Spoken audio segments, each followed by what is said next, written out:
The popular scientific term for modern humans, Homo sapiens, means human that knows. However, the full name of our species is actually Homo sapiens sapiens, meaning human that knows it knows. In other words, the being that possesses not only awareness, but self-awareness of this fact too. But how do we know? And where does this knowledge come from? Various philosophical schools have tried to answer this question from different perspectives down the years. And Marxism has certainly been a part of this process of carving out a theory of knowledge that maps out the process of its development. However, Marxism is concerned not only with understanding the world, but crucially with changing it. These two tasks, understanding and transforming, for Marxists are inseparable. And so, as Marxists, it's important to explain our specific theory of knowledge as one that not only understands the world, but one that transforms the world, generating the revolutionary transformation from capitalism to socialism. This video aims to provide a basic overview of the Marxist theory of knowledge, or if you want to be fancy, Marxist epistemology. Particularly focusing on how we develop correct ideas which will advance us towards social progress and sort them from incorrect ideas that hold us back. We'll also look at why it's necessary for Marxists today to be able to thoroughly apply this theory of knowledge to the ever-changing world around us, and not just rely on reciting quotes from dusty old tomes from the 1800s like it's sacred scripture.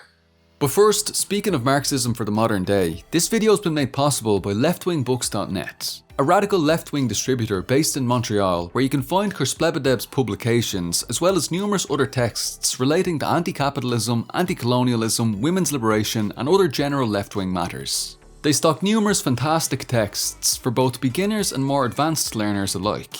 For those new to the left in particular, I highly recommend Joshua Mountwood-Paul's 2014 book, The Communist Necessity, which critically examines the shortcomings of recent popular left-wing movements like Occupy and other spontaneous uprisings that see massive surges of energy and participation, but then all just seem to fizzle out for one reason or another. JMP argues that in order to escape this endless cycle of left-wing activism that goes nowhere, we need to make a new return to revolutionary communism.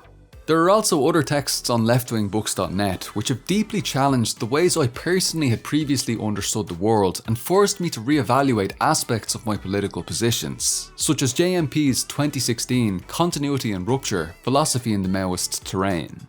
This was perhaps the single most influential text for me in getting to grips with understanding Marxism-Leninism-Maoism as the third and highest stage of proletarian revolutionary science to date. Likewise, Torkel Lawson's The Principal Contradiction from 2020 played a crucial role in helping me to come to terms with a modern understanding of the global system of capitalism imperialism through the lens of dialectical materialism. It's a much needed breath of fresh air to read theorists from the 21st century confronting the matters that lie in front of us by applying the Marxist method to the modern world, rather than remaining stuck eternally in the aforementioned dusty tomes of the mid-1800s or the mid-1900s. I highly recommend each of these texts to everyone, whether beginner or advanced, and leftwingbooks.net is currently offering a 25% discount on them by using the coupon code "The Point is to Change the World." Very appropriate for the subject matter of today's video. This coupon code works on the numerous radical Marxist and anarchist philosophical texts available on leftwingbooks.net, but get over there quickly as this coupon code expires on the 28th of October. Free shipping is available on all North American orders over $50, and inexpensive shipping is also available on all Kurzplebedev publications in Europe. A massive thanks to leftwingbooks.net for sponsoring this video and making its production possible, as well as for helping to spread the revolutionary political message through their work. And now, back to the video. Now, while certain other philosophical viewpoints question the nature of if there can even be a true idea, with endless debates on the epistemic nature of truth, the Marxist theory of knowledge cuts through the nonsense and holds that we as human beings can find and develop true ideas about the world around us. That objective truth exists, and moreover, it's knowable to us. In a short, straight-to-the-point essay simply titled "Where Do Correct Ideas Come From?", Mao Zedong explained that correct ideas do not drop from the sky, nor are they innate in the mind. Dismissing these bourgeois perspectives, Mao explains that ideas do not exist in a vacuum, floating around in the ether waiting to be discovered. Instead, Mao states clearly that correct ideas come from social practice and from it alone. They come from three kinds of social practice: the struggle for production, the class struggle, and scientific experiment. Or, put even more simply, correct ideas come from experience of people actually trying things. Experimentation with this and that, seeing what works and seeing what doesn't. Simple, yeah? Well, here's where things get a little bit more complicated. That's certainly a useful starting point, but there are different stages in the development of knowledge, from shallow surface level knowledge to deep higher level knowledge. Let's take a look at these different stages. The first stage in the process of developing knowledge is known as the perceptual stage, referred to as such because this is the first time that we perceive something particular through our various senses, be that sight, touch, smell, taste, and so on. Through the experience of social practice referred to earlier, the world is engaged with in various different ways, and this engagement with the world around us is the beginning of the development of knowledge of a particular thing. Once we have enough perceptual data from the world around us, again gathered through our perception, our senses, and so on, we then advance from perceptual knowledge of the particular phenomenon to general conceptual knowledge. That is, the formation of ideas and concepts from those perceptions. This is when people take the particular raw material of their experiences in the world and synthesize it into general abstract ideas and concepts that can then be reapplied to the world around us.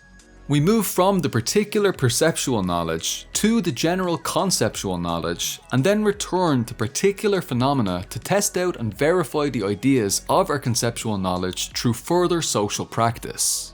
For example, if we didn't understand the law of physics, one might drop an object and see that it falls to the ground. This would be the first very basic perceptual stage of knowledge. We perceive that we were holding an object, then when we let go of the object, it moved to the ground. By pondering the fact that the object falls to the ground and realizing that there must be some kind of force that pulls it to the ground each time, we move to the next stage. Here we see the qualitative leap from lower stage perceptual knowledge to a higher stage conceptual knowledge. The conception of gravity begins to emerge. Now, it's all well and good to form such conceptions in our minds from what we've perceived. But in order to figure out if such an idea or concept is correct, we then need to surpass the conceptual knowledge in our minds and return these ideas to the conditions around us, testing them out in order to verify if they're true. We must move from our perceptions of the world to our conceptions or ideas about the world, and then return to the world once more by reintroducing and testing these ideas through experimentation. From the world to our minds and back to the world. From the particular to the general and back to the particular. Reaching a higher level of knowledge at each step along the way, moving not in a circle but in an ever-ascending spiral.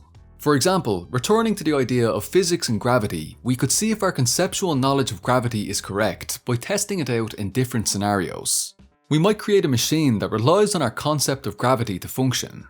If this machine functions correctly as anticipated and we perceive that our applied practice is successful, then we have more evidence of our conceptual knowledge being correct.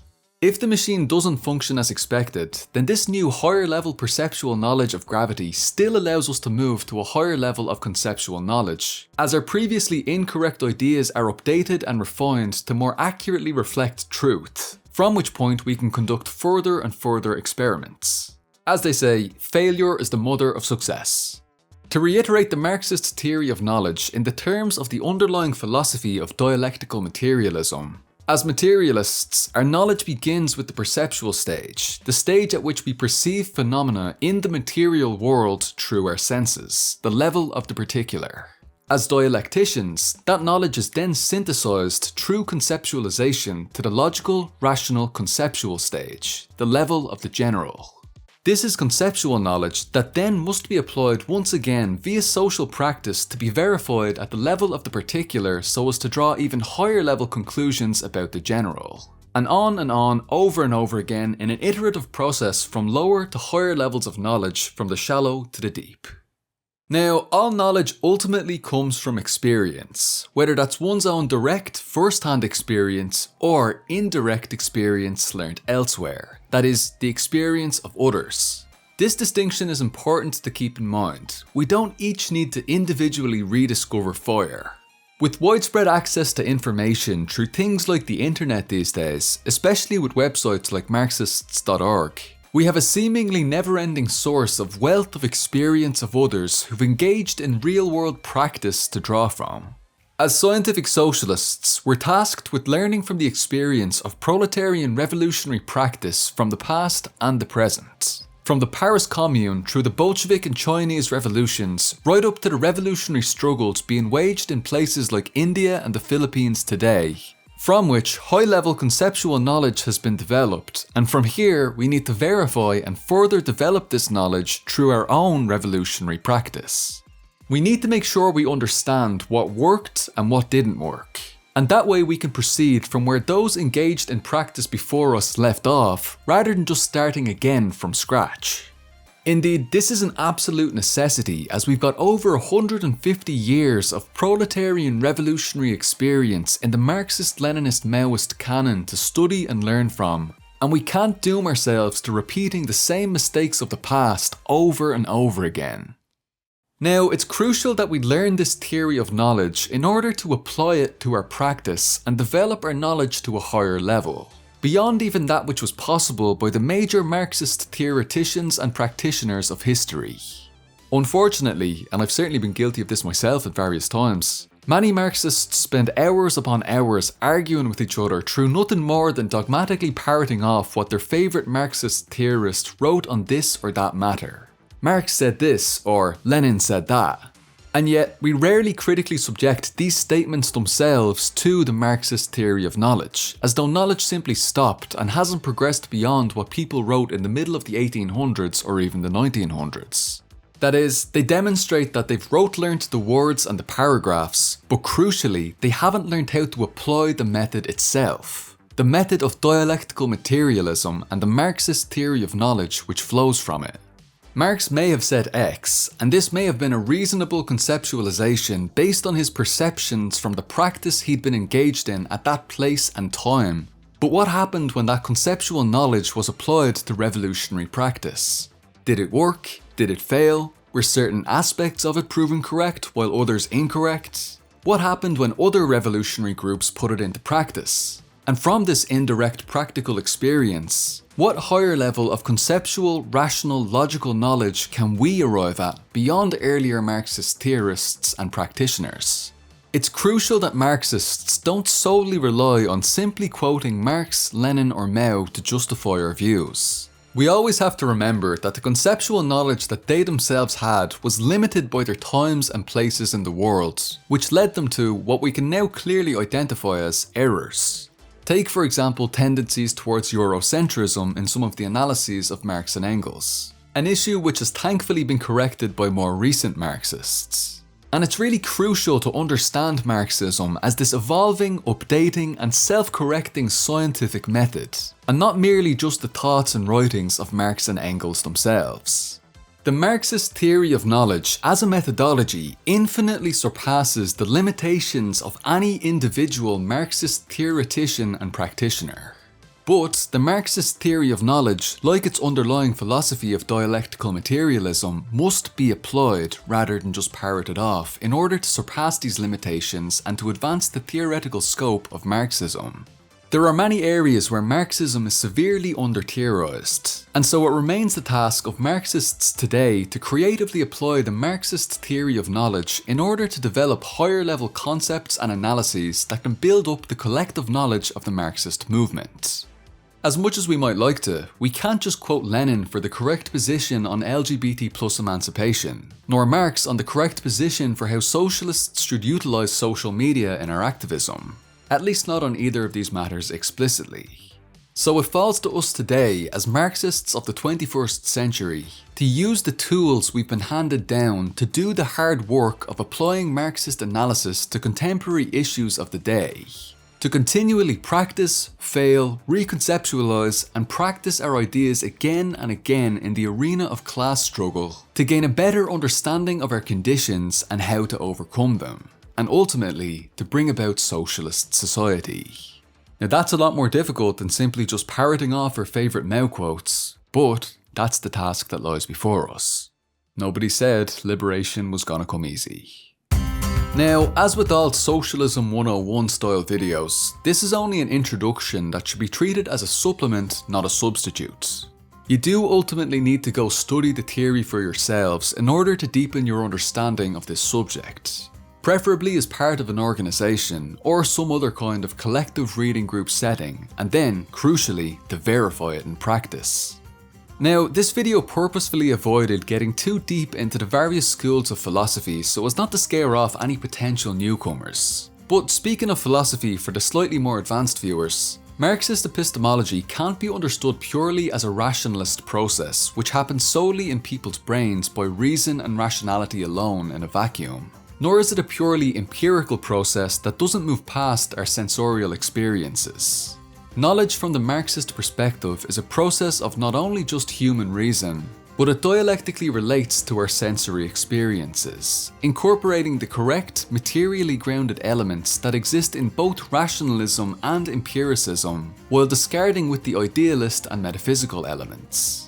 Knowledge develops in ebbs and flows between the material world and specific conditions we find ourselves in, and our interpretation and reinterpretation of the world around us, towards the ultimate end of transforming that world.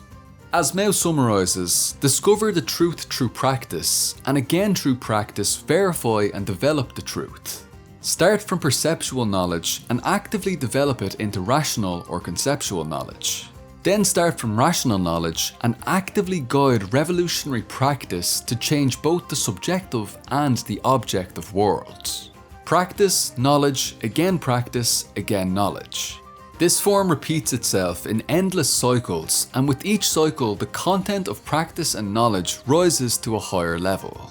Such is the whole of the dialectical materialist theory of knowledge, and such is the dialectical materialist theory of the unity of knowing and doing. Speaking of dialectics, even more philosophy, a thorough understanding of dialectical and historical materialism is central to truly grasping the Marxist theory of knowledge. If you're interested in learning more about these, check out the 3-part Socialism 101 series on dialectical materialism, historical materialism, and contradiction, as well as the accompanying reading lists in the description boxes below each of these videos. As for more deeply understanding the Marxist theory of knowledge itself, there are no better texts for this than the very short Where Do Correct Ideas Come From and On Practice by Mao Zedong, both of which are linked below, as well as other useful related texts, videos, podcasts, and more. Thank you for watching this video, and thanks especially to the supporters on Patreon who continue to make each of these videos possible with their generous donations. Thank you Blue Collar Red, Julia Affentranger, Eric Graham McEachern, BJB7, Gato Ansok, Vangelo, Jolie, Ugopnik, Grimwater, Ryan Hodgson, Soup, Michaela Schmidt, Christian Nepales, Alfonso Dingo Torres, Rutgardist, Zakasi, Anglo-Irish Bolshevik, Thomas Rawson Wood, Bobby Block, Jason Schmidt, Mitch Schiller, Saoirse Nivelin, Roja, MLM in Practice, Eric Lindahl, Robert Jarzak, Anastasia, Wonderbad, JT Chapman, Joseph Shepard, Comrade Amara, Wealth for the 99%, Peter Kraus, Hagen Mitchells, Carlos De Luna, 23 Skidoo, John Purser, Rodrigo Pichardo, Chairman Bruh, Vacha Fiuca, Tiers Cadigan, Brian Lounge, Sexy Socialist, Caturist Maoist, Noel Hemdahl, Richard Scott Wigton, Connor L, and Chairman Eris. Cheers everyone, agus slán go fóill.